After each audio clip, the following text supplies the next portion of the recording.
Jim Coppinger. Thank you very much.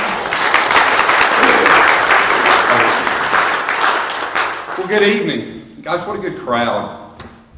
So good to be out here in an area that I knew long before it grew up like it has. You know, I grew up here in Hamilton County, grew up on a small farm over in Hickson, but we used to come over here a lot when Appleton was really kind of country, and it's not doing that now. We're really proud of the fact that, you know, Hamilton County's made a lot of good decisions over the years, and as a result of that, you're seeing a lot of growth. And with growth comes a lot of growing pains, as we all know, and a lot of that's related to infrastructure. And schools are a big part of our infrastructure. But I want to say, you know, just so you'll know, to kind of tee this up and talking about the budget and what we're trying to do, we've grown by a population of about 25,000 people here in Hamilton County over the last 8 years, and we're starting to average about 7,000 people a year. And so as a result of that, there's been more and more challenges that are coming up, and you happen to be in one of the fastest growing areas in Hamilton County. So I know, you know, that you're interested in infrastructure and interested in what we're trying to accomplish. And so hopefully today I can address some of those for you. But let me start off by just telling you about how the budget process itself works. Really proud that this year, basically what happens in the county general government budget is we have all of our administrators and all of our constitutional offices start to submit it's a wish list, I call it, but it's a list of what it is they need, and the list of what it is that under, you know, certain circumstances, if it's available to them, what they'd like to have. Much like we do at home, right? There's things we gotta have, and then there's things we'd like to have. So this process starts back in like January, and so working with the finance department, it gets kind of pared down by millions of dollars or whatever. But what the commission had asked us to do, oh gosh, I don't know, several years ago, was they wanted to see what was being asked for before we started cutting it back or whatever. So unless it's something really ridiculous, we leave it in, and then we have a budget workshop that we do starting in the first week in May. We go through 3 of these budget workshops, and then we actually submit a budget. So where we are in that process, you know, right now, we got all the information that came into county general government. The school system's a separate budget from ours in the beginning, and then they have to be incorporated, and then we submit them as one budget. But the county general government budget, which I'm responsible to put together, we started this process, as I said, in January, and then through February and March, and then we sat down with the commissioners and school board members, really in each district. For example, the Commissioner Smedley and school board member Joe Wingate, we sat in my conference room, because the law only allows one commissioner and one school board member at a time, with about 8 other people, which is all of our finance people, all the school's finance people, and Dr. Johnson and myself. I went through my stuff first, which didn't take as long, right? But we went through the things that we were talking about that were needs in Hamilton County government. And then, you know, Dr. Johnson went through what his needs were, and then we did that with every single commissioner individually to get any feedback or whatever and the input at that point in time. And this was prior to our budget workshops.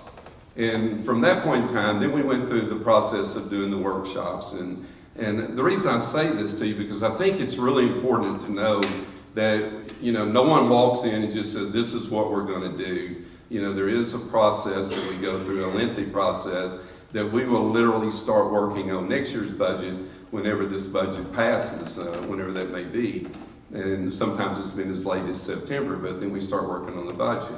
What we're really proud of in this particular budget process, and let me say this, there is no budget right now to be for or against, okay? We know what the school system's budget is. The school board voted and approved a $34 million increase in their budget. Now, I was working with the finance people as recently as this morning, making some additional cuts and moving some dollars to where we could put the emphasis where we think that it needs to be. And from what I've heard from commissioners and other people, law enforcement or whatever, where our emphasis is going to be will be on public safety for the general government budget. And I say that because we will finish that budget by next Tuesday. We will make in a workshop, we will once again present all of the cuts, and we will show what that budget is going to look like. And believe me, up until Monday morning, we will still be trying to get that money situated the way we can that has the least impact on you, the taxpayers. And then we will take that to the workshop on Tuesday morning at 9 o'clock, and you're all welcome to be there. Really encourage that because there's a lot of good conversation that takes place. And then the following morning, at Wednesday morning, we'll take it to the commission in a presentation. It won't be as detailed as the budget workshop, but it will be a resolution to pass the budget that's submitted. And then the commission will have it for 3 weeks, and they'll look at it and see what they agree and disagree with, and they'll either vote to do it. They can do one of 3 things, I guess. You can either vote for it, vote against it, or send it back. And then if that happens, then again, we'll keep paring the budget down to where it needs to be, or if they want to make the budget more in certain areas, we'll do that. I say all that because it's a lengthy process with a lot of thought that goes into it, and none of the people are here today that I have the privilege to work with each and every day with the finances, our finance team the 2 people that headed up are Al Kaiser and Lee Browner, but they got other people. You know, it's going to be last year's budget was a $753 million budget. This budget's going to probably be a little more. And the reason I say that to you is to give you some kind of idea of how long it takes to put these things together. And I'm really proud to say in this budget, as in every budget, over 60% of your tax-paying dollars will go to public education. I say that because you may know, self-included, when we're running for office, the one thing we always remind people, the most important thing that we do with your tax-paying dollars is we have to decide how we're going to fund public education. It's our responsibility by the Tennessee State Constitution. We have to fund public education. It's not easy.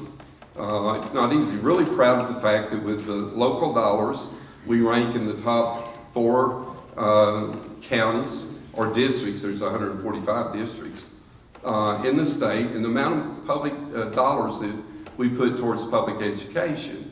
The only federal dollars that really come to Hamilton County, everybody thinks there's a lot of federal dollars, is for buses and is for food.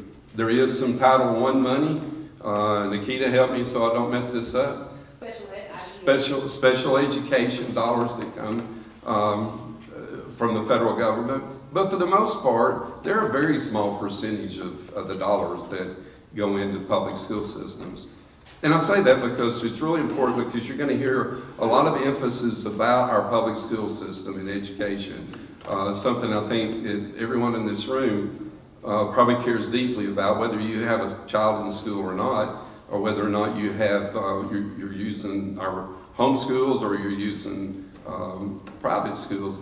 We still, as taxpayers, all of us have to be responsible for funding public education.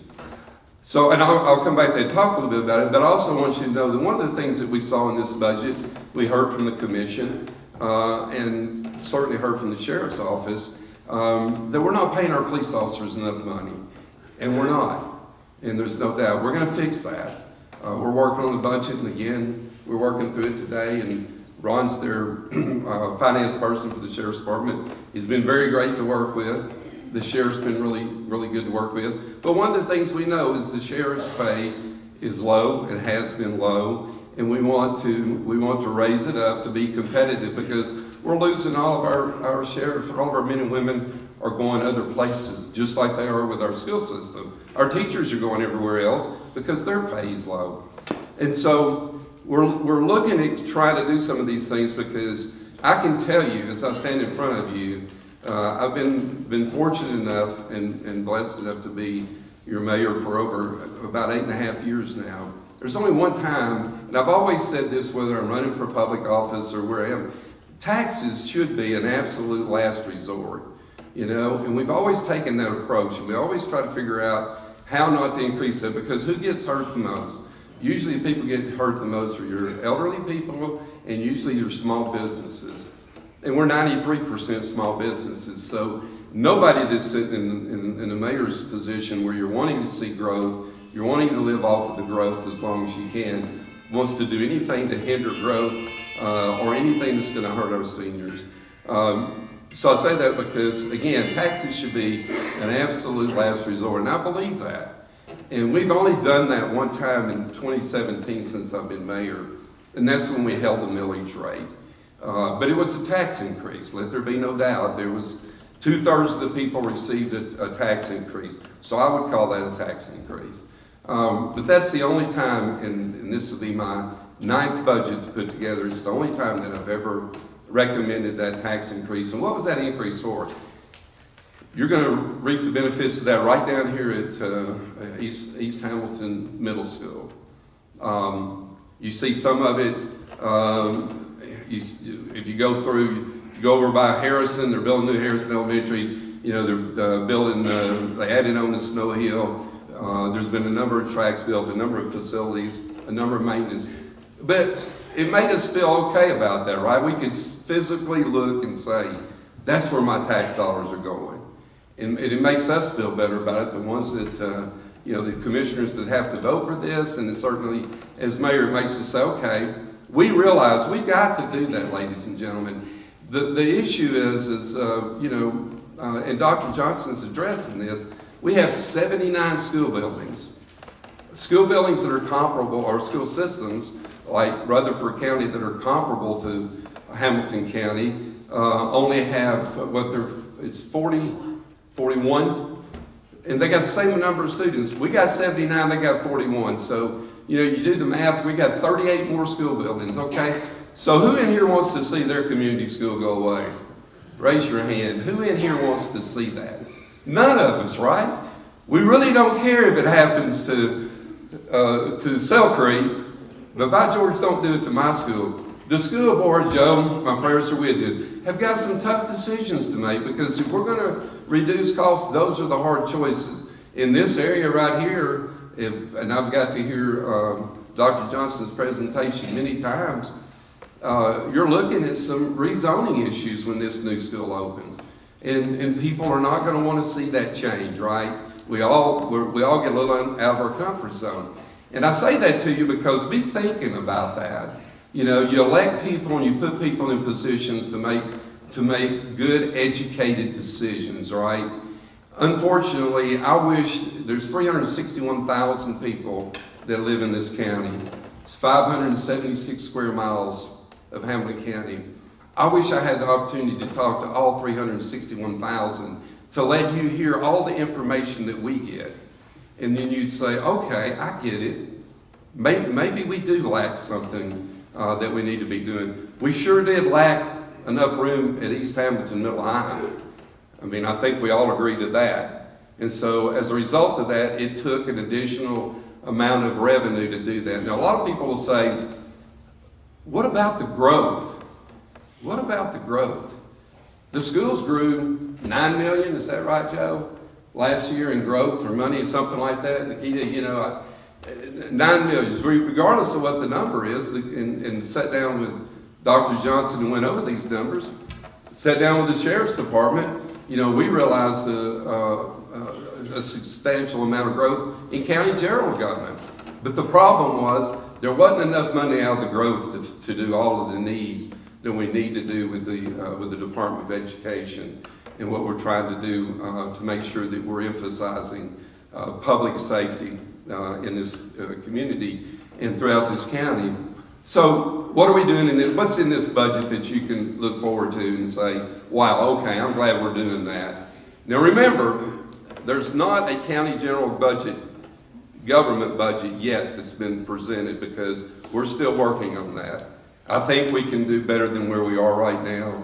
I know there's a lot of talk, and other than Davis Lundy writing over here, I don't know who else is writing, but immediately everybody jumped to, you know, we were having some confidential meetings and talking about the needs in county government and the needs in the school system, And I'm telling you, before I got out of those confidential meetings, I had a phone call from the press saying, you're going to raise taxes 49 cents.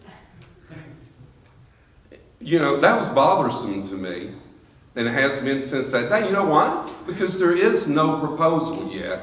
And you've got a lot of people up in arms, right, that are saying, oh my gosh, I can't afford that. I get those phone calls. I talked to a lady today, 91 years old. You know, she was heartbroken. She said, I can't afford it anymore. And I said, ma'am, I get that. Where do you get this information? So I just caution you, you know, as not just now, but in the future, you know, I always tell people, I say it too frequently, if I were out there saying it, when we're looking at the budget every day, or if our finance people were saying it, then you probably ought to be worried. But when you're sitting and having these meetings and you're talking about, here's the list of needs, and here's the list that if there's going to be any increase, this is where that money should go. What do we think we want to do? And then we start to hear from y'all, right? You know, and so who's not going to be listening? I can tell you, anyone that's been in the office any period of time is going to be listening to you. You know, all of you are my constituents, not just Commissioner Smedley, and I don't know if there's anybody here from Sell Creek, but all of you are. So I get it from all 576 square miles, and it does. I mean, it does have an impact. And you're like, okay, you know, I get it, and I hear some unbelievable stories, of which I do believe are true. And I say that to you because, once again, you know, as we go through this process on the county general side of the government, we're still looking at that, and we will have a budget. You know, we are pretty darn close right now. If everything works out, we'll probably be good by Friday, but if not, we will be. So, again, just know that it's going to be really heavily involving our sheriff's department. We got a real problem with our ambulances, with our EMS division. We've been working them unbelievable amounts of hours, and this is going to sound horrible. We got to hire 37 people in this budget for our EMS, for ambulance. You know what? We can't hire anybody. Nobody wants that job, because right now it's been this way for over almost 2 decades. They are forced to work overtime. And they keep going out the door because we're not paying them and we don't have enough of them. And what we do on exit interviews, any of you that's in the HRs know that you do exit interviews, and they say, look, this is crazy. We can't do this. So we started working towards this last year. And so this year we think we found out how we're going to fund it. One is we're going to eliminate overtime, right? So we're going to get a good portion of it back there. Okay? And then looking at other ways to do that. And that's what you hire us to do. You hire us to try to look at ways to save you money. So, okay, those are the primary goals of what we're going to try to accomplish. We're going to still be heavily involved in economic development. We are AAA bond rating by the 3 top rating agencies in this country. That'd be Fitch, Standard & Poor's, and Moody's. Even your state can't say that. Most people don't even let Moody's come near them. If anybody here works for Moody's, I apologize. But we want them all in here to tell us how we're doing. And we're AAA bond rated. Part of that reason is people, they were in here, and I personally took them around with a number of different people in the community to show them what was going on. It's not just about money. It's also about, you know, what is your potential to grow? And what are you doing about saving money? And so I say that because, you know, we borrow money very cheaply because we got the AAA bond rating. But as the fiscal now, there's only one fiscal agent that's responsible for the money in Hamilton County, and that's whoever's county mayor. Now, the commission they do the funding, they approve it or whatever, but if anybody gets in trouble over the money, it's the county mayor. Just know that. So the county mayor is going to do everything they possibly can, whether it's me or whoever it is in the future, to try to make sure that we're financially stable, but also that we're doing the right things with your money. Government doesn't have any money, it's your money. Sterling, I feel like I'm preaching. I say that because, you know, you're going to hear in this budget process, you'll hear, well, they got $100 million in the fund balance. Why don't they just take money out of the fund balance? Well, let me give you an example of what we did with the $100 million. We had about $110 million. We were able, because we had the cash, to pay to have economic development come in here. It happened to be Volkswagen on an expansion that created another 1,000 jobs that did about an $800 million addition. Which, guess who got that school tax money? The schools. Volkswagen paid over $4 million in school taxes last year. $4 million. Everybody thinks they're living here free. They're not getting a free ride. Much to the commission's credit, nobody gets any school tax forgiven. We collect all of that. I say that because, you know, when you start talking about budgets, you start talking about where money comes from. The other thing to remember about a savings account is we choose not to, at the administration, the executive level of government, we will not use money for reoccurring expenses out of a rainy day fund or a fund balance.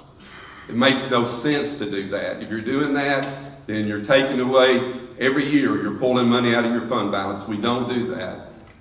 We tighten up our belts and we try to find a way to fund it without doing that. But we will not do that on the executive branch, I can assure you. Okay, let me just talk real briefly about the schools, because I think Joe's going to do that. So here's what we got right now. This happened. Dr. Johnson, he's come in here. He's 36 years old. He's a very, very intelligent guy. I'm glad he's not here. I wouldn't want to embarrass him. He's a very bright guy. You're going to see, he can't tell you this because the state's embargoed his scores. You're going to see some improvements. You're going to see some really good improvements in our schools that he's done in a short period of time, 18 months. They've made a lot of changes. It's going in a positive direction. But what he said to us is, you know what? I got you right here. But that's not good enough. We want to be up here. And I can tell you, ladies and gentlemen, and I just had this discussion this week with another company that wants to come to town. It's another 400 jobs they're going to promise us. It's another $500 billion investment to help with that growth. And what do when they sit down at the table with you? They want to know about their workforce. They want to know about their public school system. And they want to know what we're doing as government to help them. I had the opportunity to spend the whole day with Bill Gates about nothing other than education. Pretty phenomenal guy to listen to and talk about it. The whole time he spent talking about public education. And you know, the only thing he wanted to talk about was K through 12. And that transition from 12 to post-secondary, whether it's going to be to get a certification or whether it's going to be to go to college. Some pretty phenomenal things. But he chose Hamilton County for a number of reasons. And one of those is because he sees that we're improving. But he also knows that we need to do a whole lot better. And we can do a whole lot better. Unfortunately, and I'm not the educator, okay? People will comb through that budget. I got a lot of confidence in Joe Wingate's ability to go through the school's budget. They go through their budget and they look through it and they come up with a number of $34 million that says, you know, if we can get there. Let me just tell you, I'll tell you this just for full disclosure. That number started at $93 million. Is what they said they needed, okay? In numerous conversations I had with Dr. Johnson, I said, you know, we just can't go there. I mean, what else is it that we can reduce? What can we cut?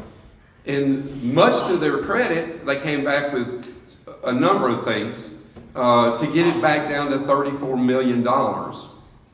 And that's because, you know what, it's been 14 years since any additional, other than the growth they get every year, but it's been 14 years since there's been any additional money put into the operating portion of their budget. That means to pay school teachers, which is what, 80+% of your budget, 81% of the budget. I mean, to pay teachers so we can retain them or whatever. And then what amazes me about this budget, if your child is I'll say overachiever, forgot me. But if your child is in advanced placement and doing extremely well, there's something in their budget that's going to help prepare them for post-secondary, that's going to challenge that good, bright student, and we have plenty of them in this school system. It's going to challenge that student to do better so they will be college ready. We're not doing a good job of that right now. I mean, I know y'all hear that all the time. Well, they get out of school, but they're not college ready. They have to take remedial English, remedial math. Well, he's trying to fix that, but you know what? He only got to here. And to get further is going to take more money. And I say that to you because, again, I'm not a proponent of taxes, but I am a proponent, and I do think that I have an obligation. Because you know what? My slogan and what I used on every TV commercial I ever said was, a better education means a better job. A better education means a better job.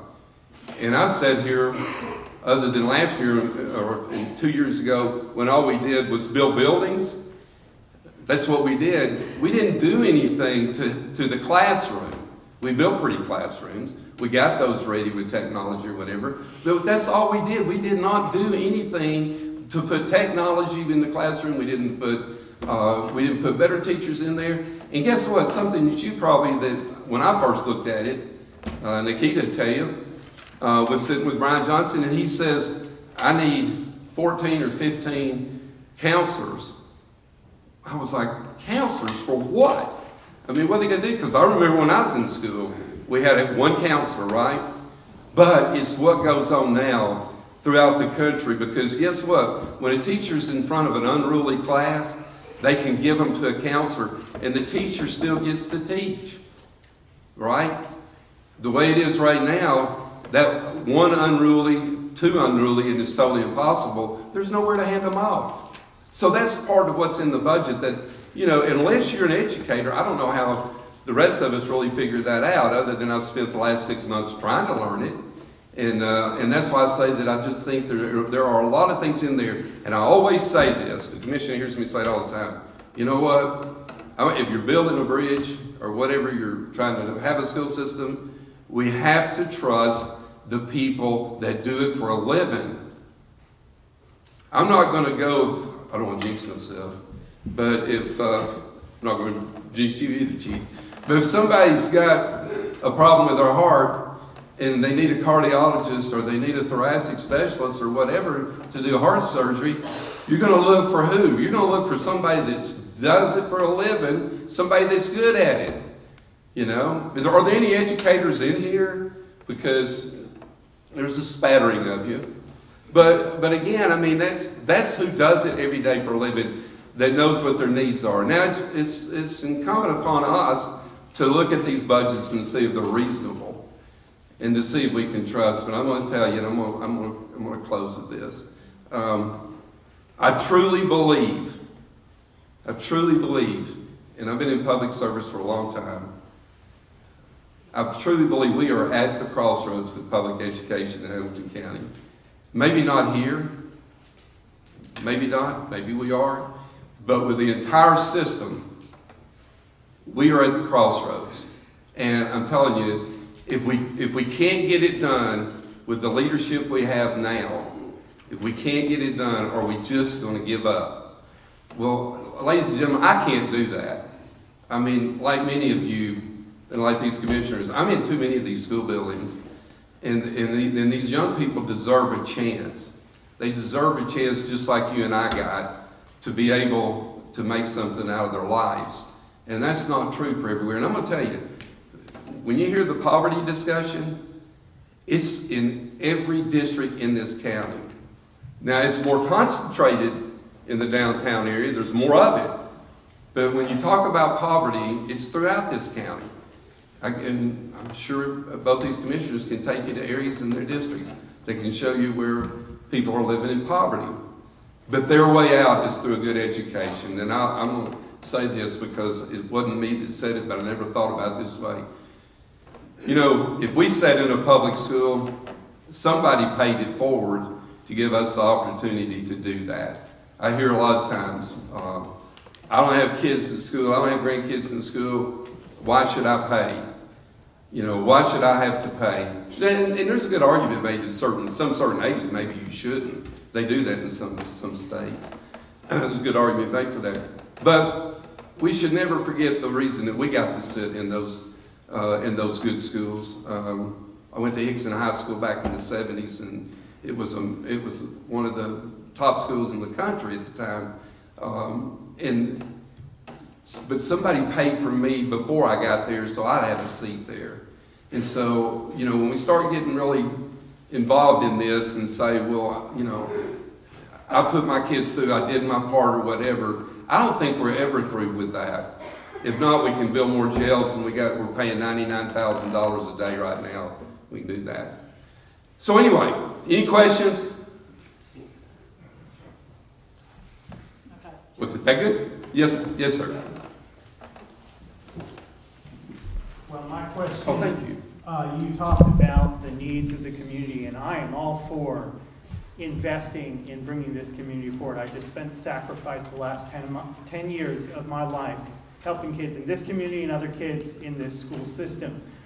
My concern with the new budget, and hopefully you guys can allay these concerns, is if we do raise taxes, proportionally, that's going to take even more money from areas of higher property value. We've got a lot of that out here. I feel strongly that we are still getting the short end of the stick out here with regards to things that are incomplete, losing staff, having to beg for staff, when I'm talking about the school system here. And the question is, if we take even more money out of this community, is it going to come back in proportion? Because already we're behind. I know we have made some strides. We have things that have already been budgeted that are being built, long overdue, and I thank everyone for doing that. But if we take even more, are we going to get what we need out of that? Because we have been getting the short end of the stick. We've lost staff from a year ago to this school year. We've had more mandates than ever put on the staff, and had to beg for supplements or additional staff to help with it. Couldn't get it, while other places did. And I live out here. I know a lot of my neighbors don't even send their kids to the public school, and they're paying into it, and that's their choice. The question is, if they get even more money taken out of them, and even more money taken out of the rest of us that are sending our kids and are invested in the community here, are we going to get back what we need for this community? I hope you guys can allay my concerns tonight when you talk more. That's a great point. I'm glad you brought that up, because I didn't touch on that. I can't speak for Dr. Johnson, but I've heard him say this, and this is one of the things that really impressed me about him from day one. What he did was, you think about this, you know, we'd like to take the politics out of everything. I'm sure Starlin's not here. He'd probably like to take the politics out of his church. There's politics involved in everything. But one of the things about a new set of eyes with Brian Johnson coming here, one of the things he did is he looked at the size of a school, for example. And let's say it's an elementary school with 500. Look to see what it takes to staff that.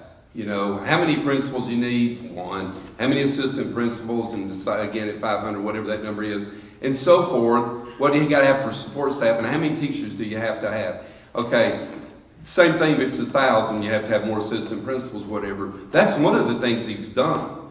And that's a really good point, because that's what will avoid having to be in short staff and having to do all of what you're talking about. But there's been a number of those kind of things that have taken place. But again, you know, a lot of this stuff flies under the radar.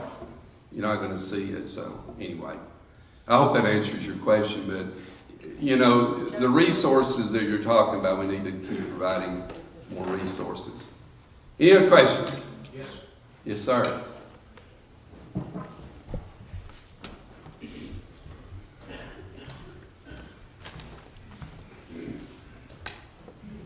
I think one of our problems is these counselors that you want to put on board, are they really necessary? I think what's happening is the parents are sending the kids to school and expecting the kids, or the school to raise the kids. Right. We need to get more of our parents involved. Now, these counselors, I remember back when I was in school, we had a counselor. He was the principal. And disciplinary action was taken. The Bible says, spare the rod and spoil the child. So I think we need to do a whole lot more in getting the parents engaged in the education of their children. I was fortunate enough to be able to put my daughter through a private school. I got nothing for my tax dollars. But so be it. She turned out to be a nurse with more about 9 years now, graduated up, so was glad to make that expenditure. Now, they're in the same predicament I was. They have a 4-year-old in private school. So my question is, if we go with a property tax increase, is that just a one increase? Because if we live in the city, we get hit twice, city and county property taxes. So that's my question to you, Mr. Mayor. Yeah, I live in the city of Chattanooga, and I meet with the city of Chattanooga's mayor every other Monday, and I don't think, I mean, I can't speak for him, but it's not his intent, so I don't think they're going to raise taxes now. Well, in 17, we just went through the increase. Mm-hmm. I ended up over there at the tax assessor's office 5 different times. Had a judge come in from the state. They assessed my property as what I thought was extremely high, so I hit them extremely low. So in the end, I had 2 more steps to take, but I contacted them and I said, if y'all can come down, I'll come up. Let's have some meeting of the minds and we resolve that situation. Now, we can't just keep coming back to the property owners. We are not That's a good point. We're not an endless fund for government. My thoughts are, could we not go with a sales tax increase? That way we are spreading that burden, not just to the property taxes, but to everyone that uses Hampton County and the city for their jobs, transportation needs, and so on and so forth. And so I don't know what that fund, how much that increase would have to be, but it wouldn't be all on the burdens of the property owners. My next thought is, I know that in government there is waste. There's no question about that. It's just part of life. My thoughts are, could we not look at each department within the city and the county government, pull back 2%, and see how far that would go toward this funding of the schools? I was in favor of the $1 million increase with the busing because of the Woodmore tragedy. We needed a better busing system, so that was no problem for me. But this high amount of additional dollars, if we just, your budget alone, $700 million plus dollars at 2%, that's $14 million. If the city had basically the same accounting as you do, that's another $14 million, so that's $28 million of the increase that you're asking for. So let's don't go back on to the property owners, because people who rent are getting a benefit for their dollars that we're paying for. So let's look at a sales tax increase. Let's look at it, tighten up our belt. Unfortunately, every morning I go out and drink coffee on my back steps, and I'm surrounded by 3 areas of woods. There is no money tree out there. I've looked. It's just not. Let me just say this real quickly. I mean, because you're going to see this, whenever the tax rate's set. It's hard to compare Hamilton County to anybody else, because you're exactly right. Other counties have wheel taxes. It's been on the ballot twice here, and the people said no. Is there anybody in here for a wheel tax? A couple of people. And that would raise, several. I think we looked at it one time. It's like, I don't know why 12, 13 million comes to mind. But we taught, the wheel tax, the people have to vote on that. And the people said, no, we don't want that. And if you gauge this crowd tonight, they don't want it either. The second thing is you mentioned raising the sales tax. They did that in Williamson County. Our sales tax, our portion of the sales tax in the county is 2.25. And we're allowed we can raise it as much as 2.75. And what Williamson County did, they did that, and they gave that extra half to the school system. And so, I mean, but again, the people have to vote on that, and I heard some grumbling then. Is there anybody in here for raising the sales tax? For the $34 million. Okay. Well, I'm still not seeing the majority of the people want sales tax raised either. So, and then there's people that, I don't know if there's any developers in here, but there's counties that charge impact fees.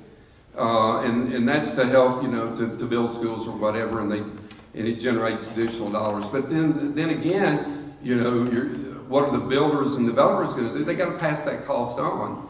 And so, I mean, there's a lot of different ways, and people say you can take it out of my left pocket or my right pocket, but it's still coming from the same people. I appreciate what you said there, Mr. Mayor. I invest in properties, do some rehabs and resell and so on. And as a disclosure, Miss Sabrina is my realtor. She's my go-to girl. She keeps me out of trouble. I walk out there and I put my hard-earned dollars on line, win, lose, or draw. So I'm paying in property taxes, not only on my personal properties, but all of the investment properties that I go through. So I'm certainly paying my fair share. I'm just hoping that we can find another way, rather than just the property owners having to bear the burden of the expense, that we can find it in another way and distribute it across all people. You won't get any argument here. I mean, I wish there was a better way, but you know, you're right.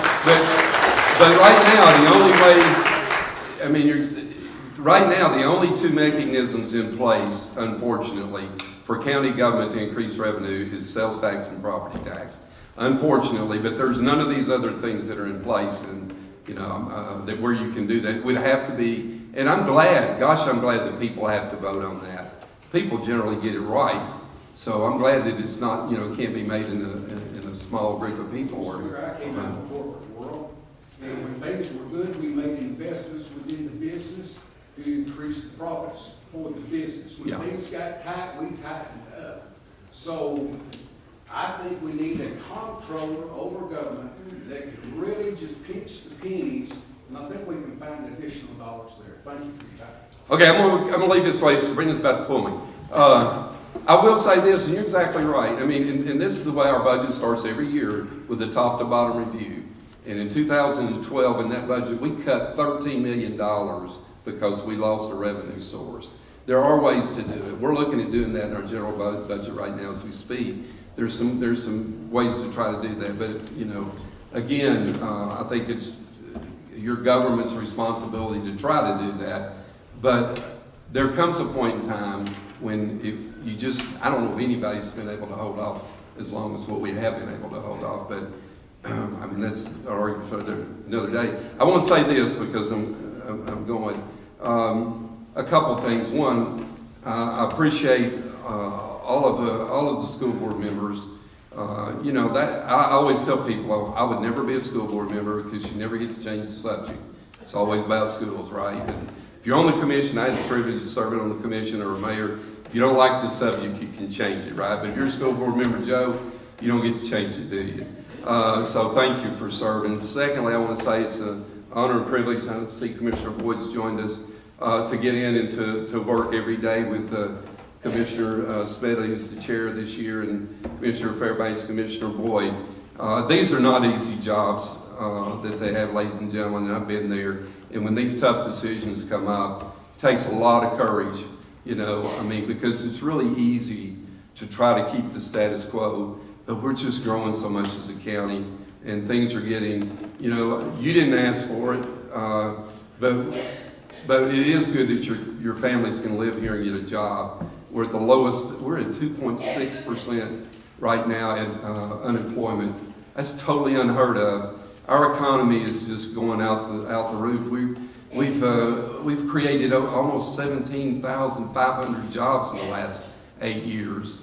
There's been about $4 billion invested, and all of that's a big help. And it's all because of you. You know, it's because you keep being great ambassadors, and people want to come here and be here. Thank you for the opportunity to address you tonight. God bless each of you.